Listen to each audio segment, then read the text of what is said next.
"Where are you going, Philippa?" Mrs. Jackman asked sharply, as Flip turned away from the group of tourists standing about in the cold hall of the Chateau of Chillon. "I'm going for a walk," Flip said. Her father put his hand on her shoulder. "I'd rather you stayed with us, Flip." She looked up at him, her eyes bright with pleading. "Please, Father," she whispered. Then she turned and ran out of the chateau, away from the dark, prisoning stones and out into the sunlight that was as bright and as sudden as bugles. She ran down a small path that led to Lake Geneva, and because she was blinded by sudden tears and by the sunlight striking on the lake, she did not see the boy or the dog sitting on a rock at the lake's edge, and she crashed into them.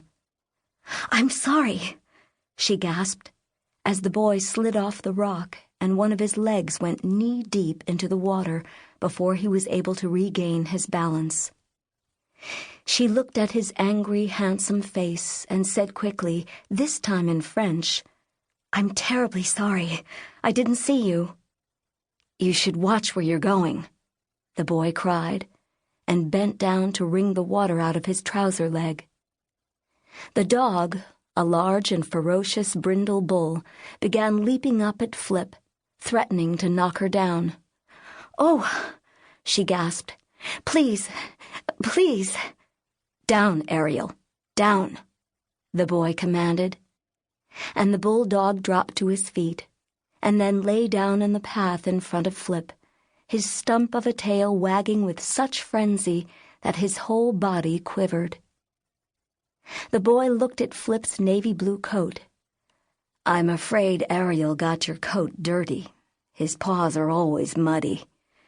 "That's all right," Flip said. "If I let it dry, it will brush off." She looked up at the boy standing very straight and tall, 1 foot on the rock. Flip was tall.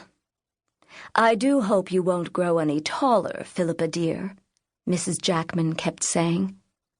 But this boy was even taller than she was, and perhaps a year older. "I'm sorry I knocked you into the lake," Flip said. "Oh, that's all right. I'll dry off." The boy smiled. Flip had not realized how somber his face was until he smiled. "Is anything the matter?" he asked. Flip brushed her hand across her eyes and smiled back. "No, I was just in a rage. I always cry when I'm mad. It's terrible." She blew her nose furiously. The boy laughed. "May I ask you a question?" he said. "It's to settle a kind of bet." He reached down and took hold of the bulldog's collar, forcing him to rise to his feet. "Now sit properly, Ariel," he commanded, and the dog dropped obediently to its haunches, its tongue hanging out as it panted heavily. "And try not to drool, Ariel," the boy said. Then he smiled at Flip again. "You are staying at the Montreux Palace, aren't you?" "Yes," Flip nodded. "We came in from Paris last night." "Are you Norwegian?"